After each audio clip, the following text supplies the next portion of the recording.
Mga kabrigada, isiniwalad ho ng Presidential Anti-Organized Crime Commission na isang scam na naman ang kumakalat ngayon na nag-aalok ng mabilisang kita.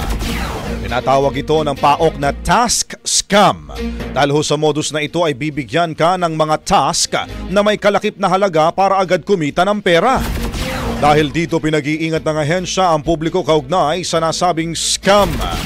Paliwanag ko ni PAOK Undersecretary Gilbert Cruz, gumagamit ang mga ito ng easy catchers o mga device na kayang ma-access ang mga numero ng telepono, mga mensahe at iba pang datos mula ho sa smartphones at pagkatapos dito na ho sila magsisimulang magpadala ng mass texting na nag-aalok ng trabaho.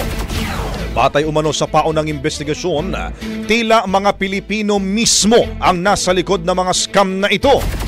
Babala pa nila huwag pumatol sa ganitong mga modus dahil walang kumpanya na nagte-text o tumatawag para mag-alok ng trabaho dahil ang lahat ng lehitimong employers ay dumaraan sa mga tamang proseso.